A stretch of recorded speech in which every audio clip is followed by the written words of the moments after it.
एक important update है और ये अपडेट मोहम्मद आमिर और इमाद वसीम के फ्यूचर के बारे में है कि क्या वो पाकिस्तान के लिए चैंपियंस ट्रॉफी 2025 और दौरा ऑस्ट्रेलिया और जो बाकी वाइट बॉल सीरीज हैं उनके लिए अवेलेबल होंगे या उनका पाकिस्तान के लिए करियर खत्म हो चुका है। देखिए अभी आपने देखा होगा चैंपियंस कप के स्क्वाड आपने देखे होंगे, उसमें ना तो मोहम्मद आमिर थे और ना ही उसमें इमाद वसीम थे। लेकिन ये दोनों सीपीएल खेल रहे हैं, सीपीएल के लिए ये वेस्ट इंडीज में मौजूद हैं। और वेस्ट इंडीज में कुछ पाकिस्तानी और भी मौजूद थे जिनका नाम चैंपियंस कप के स्क्वाड में था, जैसे कि फखर जमान। तो वो कल वापस आ गए हैं, मगर मोहम्मद आमिर और इमाद वसीम वापस नहीं आए। वो चैंपियंस कप नहीं खेलेंगे बल्कि वो सीपीएल में ही खेलते रहेंगे। अब पीसीबी ने बहुत दफा ये बात की है कि चैंपियंस कप दरअसल हमारा जो मेजर टूर्नामेंट है जिससे हमने अपने स्क्वाड्स का आगे जो व्हाइट बॉल के हमारे स्क्वाड्स होंगे यानी ओडीआई और टी20 उनकी अनाउंसमेंट उनकी सिलेक्शन में चैंपियंस का बड़ा इंपॉर्टेंट होगा। यहाँ पे जो प्लेयर परफॉर्म करेंगे उनको हम प्रेफर करेंगे। तो इतना अगर इंपॉर्टेंट टूर्नामेंट है और उसको मोहम्मद आमिर और इमाद वसीम खेल ही नहीं रहे, तो क्या इससे ये मैसेज लिया जाए कि पीसीबी ने इन दोनों को कंसीडर नहीं किया या कहानी कुछ और है? तो पहली बात मैं ये क्लियर कर दूं कि इस चैंपियंस कप के लिए मोहम्मद आमिर और इमाद वसीम ने खुद विदड्रॉ किया है, पीसीबी ने उन्हें ड्रॉप नहीं किया था। उन दोनों ने अपनी अवेलेबिलिटी ही जाहिर नहीं की थी। अब क्या उनकी इस अवेलेबिलिटी जाहिर ना करने का ये मतलब लिया जाए कि वो पाकिस्तान के लिए फ्यूचर में खेलना नहीं चाहते? तो वो पाकिस्तान के लिए खेलना चाहते हैं। ऐसा नहीं है कि उन्होंने ये कहा कि हम पाकिस्तान के लिए खेलना नहीं चाहते।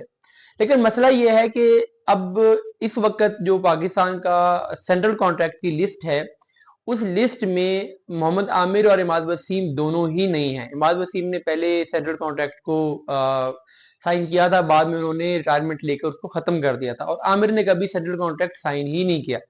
तो चूंकि ये दोनों सेंट्रल कॉन्ट्रैक्ट का पार्ट नहीं है, तो पीसीबी का कोई भी डोमेस्टिक टूर्नामेंट खेलने की ये पाबंद नहीं है। ये अगर खेलना चाहें तो खेल सकते हैं, लेकिन अगर ये ना खेलना चाहे तो उनके ऊपर किसी किस्म की कोई कंपल्शन नहीं आती। तो इन्होंने फैसला किया कि हम पाकिस्तान कप नहीं खेलेंगे, चैंपियंस कप नहीं खेलेंगे, बल्कि हम सीपीएल खेलेंगे। अब पाकिस्तान के लिए 10 ओवर का टूर्नामेंट, ये जो पाक चैंपियंस कप हो रहा है, इस ये एक ऑप्शन था आमिर और इमाद के लिए कि वो अपनी फिटनेस साबित करते यहाँ पर चैंपियंस कप में कि 10 ओवर की गेम वो खेल सकते हैं। लेकिन वो ऐसा नहीं कर रहे हैं, वो खेल रहे हैं सीपीएल। अब सीपीएल के बाद आगे पाकिस्तान में भी कोई वनडे टूर्नामेंट नहीं होना, पाकिस्तान की डायरेक्टली वनडे सीरीज होनी है ऑस्ट्रेलिया के खिलाफ। तो इतने लंबे अरसे से उन्होंने पहले 10 ओवर की कोई गेम नहीं खेली, तो क्या वो डायरेक्टली पाकिस्तान टीम में 10 ओवर की गेम में आ सकते हैं? ये एक बड़ा क्वेश्चन मार्क है, क्योंकि जब आप एक 1.5 साल से कोई 10 ओवर का मैच नहीं खेले और एकदम से आप कहें कि हमें आप 10 ओवर के लिए टीम में शामिल कर लें, वनडे मैच में शामिल कर लें, 50 ओवर की गेम में शामिल कर लें, तो किसी भी सिलेक्शन कमेटी के लिए, किसी भी कैप्टन के लिए, किसी भी कोच के लिए ये डिसीजन लेना आसान नहीं होगा। तो उस लिहाज से मोहम्मद आमिर ने और इमाद वसीम ने अपना केस वीक कर लिया है। दूसरी बात यह है कि जैसे वो वर्ल्ड कप में आ गए थे डायरेक्टली बगैर सेंट्रल कॉन्ट्रैक्ट लिए और बगैर पीसीबी की कोई पॉलिसी माने, तो उस पर भी बहुत क्रिटिसाइज हुआ था कि आपने इमाद वसीम और आमिर को ले लिया, मगर उन्होंने क्या कर लिया? यानी आपने सारे रूल्स को बाईपास किया और इतनी फेवर देकर आउट ऑफ वे जाके उनको आपने टीम में लिया, बट उन्होंने क्या परफॉर्म कर लिया? क्या उन्होंने आपको वर्ल्ड कप जितवा लिया? तो इमाद वसीम की परफॉर्मेंस तो बहुत ही बुरी रही, आमिर की ओके रही। तो अब फिर जाके अगर आप उनको आउट ऑफ वे लेते हैं, वो आपका चैंपियंस कप भी नहीं खेलते और आप उन्हें स्क्वाड में शामिल कर लेते हैं, तो क्या इससे पाकिस्तान की क्रिकेट को कोई फायदा होगा?